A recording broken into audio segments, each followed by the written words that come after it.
Bab 274. Serangan dadakan. Di hutan nan sunyi, seorang pria dengan bayangan gelap bertubuh hitam pekat tiba-tiba berjalan keluar dari pohon besar dengan aneh. Pria berbayangan gelap itu berjalan 2 langkah perlahan, kemudian berjongkok dan mengulurkan tangannya dengan ringan menyentuh dedaunan di tanah. Setelah beberapa saat, pria berbayangan gelap itu sedikit mengernyit dan berkata, "Mengapa napas warrior yang bisa menghilang di sini? Lantas apakah dia melarikan diri?" Selesai berbicara, pria berbayangan gelap itu tiba-tiba mengecilkan pupilnya dengan tajam, tubuhnya bergetar, anehnya menghilang di tempat dan muncul kembali di kejauhan 3 kaki. Tetapi, ketika dia muncul di kejauhan 3 kaki itu, sekitar lehernya ada sedikit jejak darah. Di atas pohon yang lebat, terlihat bahwa serangan diam-diam dari pedang Invincible ditambah dengan kegagalan ilmu pedang, warrior yang dengan menyesal menggelengkan kepalanya, kemudian terbang menjauh. Dalam jarak sedekat itu, keanehan ilmu pedang dan pedang Invincible, semuanya dihindari oleh lawan. Ini menunjukkan betapa dahsyatnya kekuatan pembunuh alam pemenang. Bagaimanapun, itu bukan sesuatu yang bisa dia lawan saat ini, apalagi pihak lain memiliki 2 teman, jadi dia memilih untuk mundur tanpa ragu. Dia juga berpikir untuk memanggil pasukan monster hitam untuk mengepung lawan, tetapi ketika memikirkan keterampilan tubuh lawan yang aneh, dia melepaskan ide ini. Tanpa bocah kecil, pasukan monster hitam tidak ada gunanya bagi lawan. Karena jika lawan ingin melarikan diri, dia dan pasukan monster hitamnya hanya bisa menonton. Melihat warrior yang menghilang dari pandangannya, pria berbayangan gelap itu tidak mengejar, melainkan hanya berdiri diam. Untuk beberapa saat, dia mengulurkan tangannya dan menyentuh darah di lehernya, sebuah kilatan melintas di matanya. Pada saat ini, 2 pria yang juga diselimuti bayangan gelap, muncul di sisi kiri dan kanannya. Melihat bekas darah di lehernya, bayangan gelap di sebelah kanannya mencibir dan berkata, "Silver, aku tidak menyangka kamu terluka oleh pendekar hitam alam bawaan. Sungguh memalukan." Pria berbayangan gelap lainnya melirik pria berbayangan gelap bernama Silver dan berkata, "Windy, sekarang bukan waktunya bagi kita untuk bertarung. Meskipun kita bertiga dikirim untuk membunuh seseorang dari alam bawaan, kita bertiga merasa tidak senang, tetapi kamu harus paham, bahwa syukur jika kita berhasil, tapi jika kita gagal, maka kita mungkin tidak akan dapat mengangkatkan kepala lagi di dalam organisasi." Gagal. Pria berbayangan gelap bernama Windy berkata dengan nada meremehkan, "Aku akan gagal membunuh seorang pendekar hitam alam bawaan. Jerry Lang, kamu terlalu memandang tinggi warrior yang peringkat King Yun nomor 1, jiwa pedang, kecemerlangan niat pedang, lalu kenapa? Di dalam pandanganku, ini hanya awan yang mengambang. Kalian tidak perlu pergi membunuhnya, cukup aku sendiri saja." Setelah kata-kata itu diucapkan, dia bergerak dan menghilang dari tempat. Melihat kepergian Windy, Jerry Lang menggelengkan kepala, menatap Silver dan berkata, "Apa yang terjadi? Bagaimana kamu bisa terluka olehnya?" Silver terkekeh ringan, lalu berkata, "Jerry Lang, tidak heran jika kamu memiliki tingkat keberhasilan pembunuhan tertinggi di antara pembunuh berdarah selama bertahun-tahun. Aku tidak mengerti sebelumnya, karena kekuatan di antara kami denganmu, juga Windy itu sama. Tapi, kamu tidak pernah gagal dalam setiap misi, sedangkan aku dan Windy tidak. Sekarang, akhirnya aku mengerti, karena sikapmu kamu bisa sangat berhati-hati dalam menghadapi pendekar hitam alam bawaan. Dengan sikap ini, aku dan Windy sungguh kalah."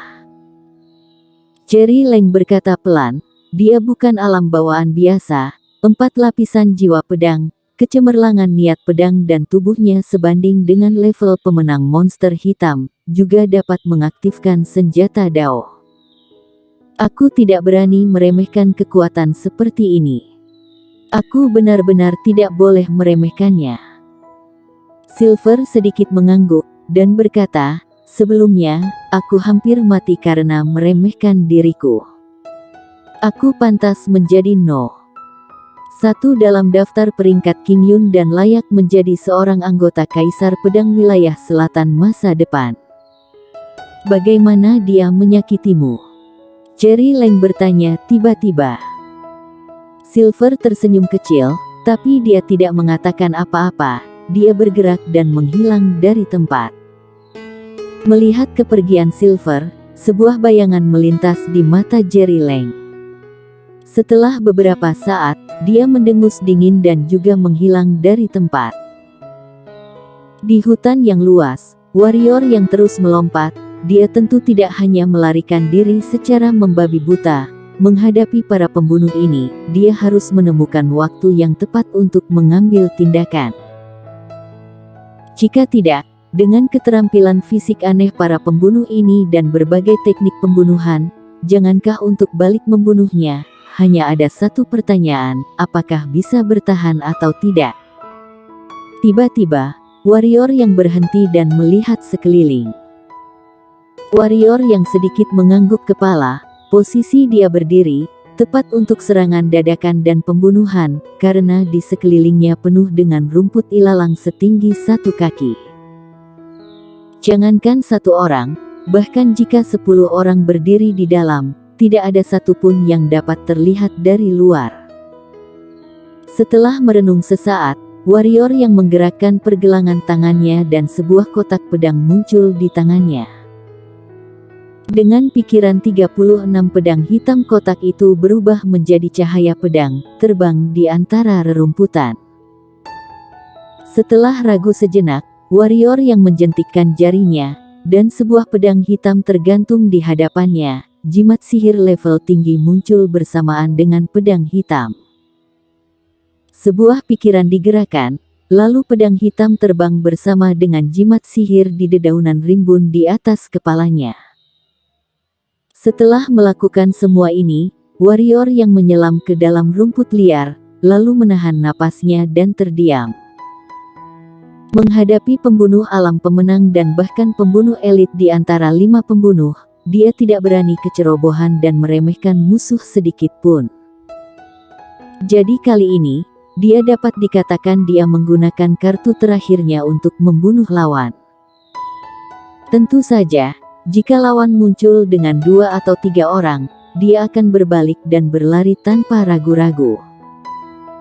Dengan jimat kekuatan tingkat atas, meskipun tubuh lawan itu aneh dan menakutkan, itu juga akan sulit untuk menangkapnya.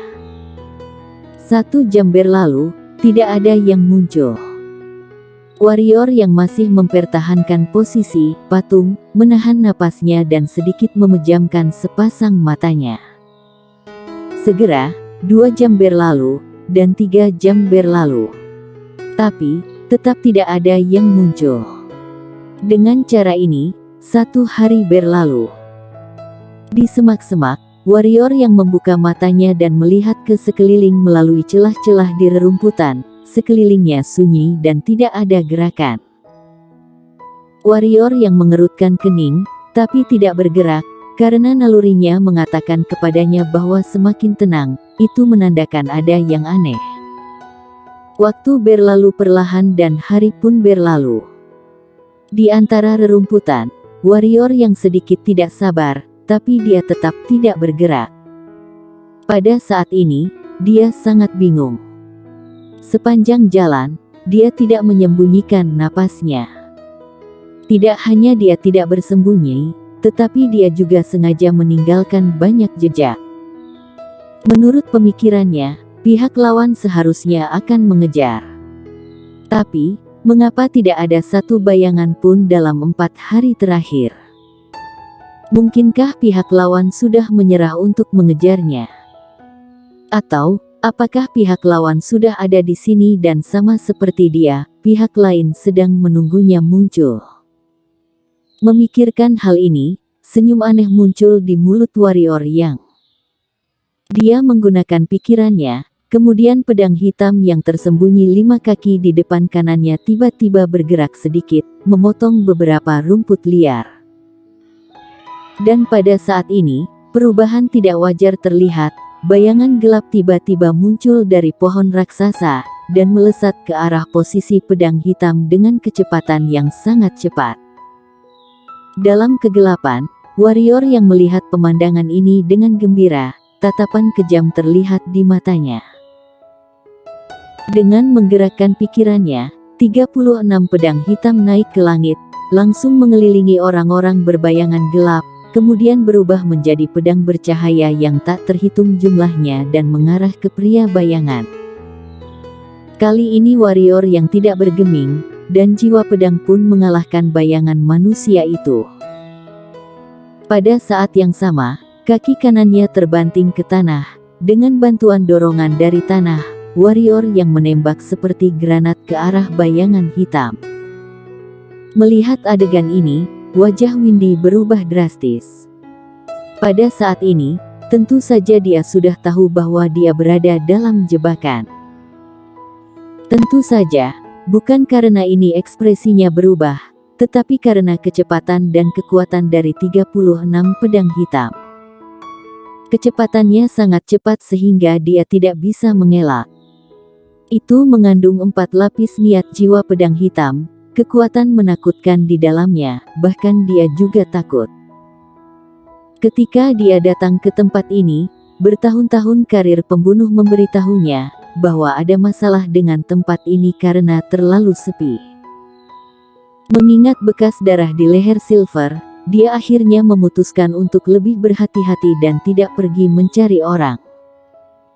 Tapi setelah menunggu selama 4 hari, dia juga sedikit tidak sabar. Tepat ketika dia akan melakukannya, tiba-tiba melihat gerakan di rumput.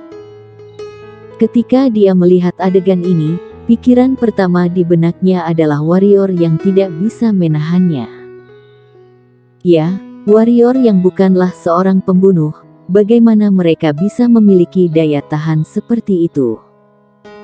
Jadi, dia melakukannya tanpa ragu, dan kemudian dia terjebak. Tidak sempat memikirkannya, pergelangan tangan Windy bergerak, dan belati di tangan warrior yang dengan cahaya dingin bergegas ke arahnya. Sementara itu, dia juga menghentakkan kakinya dan melompat ke atas. Dia bukan tidak berani melawan kekuatan 36 pedang hitam, tetapi dia tidak perlu melakukannya. Mundur ribuan mil tanpa satu pukulan pun, seorang pembunuh yang cerdas tidak akan bersikeras untuk melawan lawannya secara sembarangan.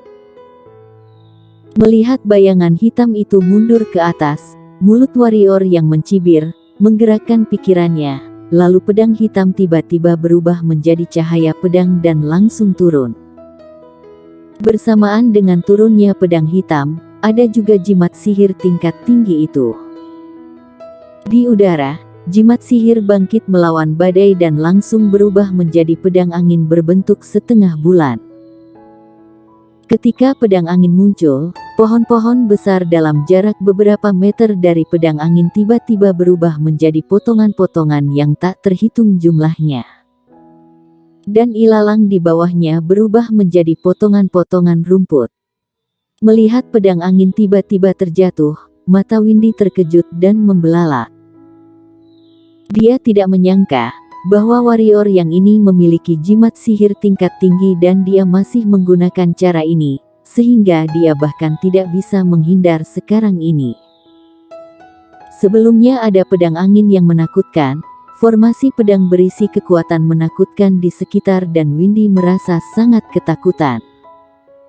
Untungnya, dia tidak sampai kehilangan akal sehatnya. Mengambil napas dalam-dalam, kilatan tekad melintas di matanya, energi hitam di tubuhnya melonjak keluar. Memegang belati di tangannya dan menusuk pedang angin dengan ganas. Rang! Pedang angin bersentuhan erat dengan Windy. Hanya terlihat Windy yang berada di langit, tiba-tiba terjatuh. Melihat pemandangan ini, Warrior yang sangat gembira. Tepat ketika dia bersiap untuk membuat pisau, pada saat itu, sebuah belati muncul dengan aneh di lehernya, dan tiba-tiba sekujur bulu kuduk warrior yang pun berdiri. Bersambung.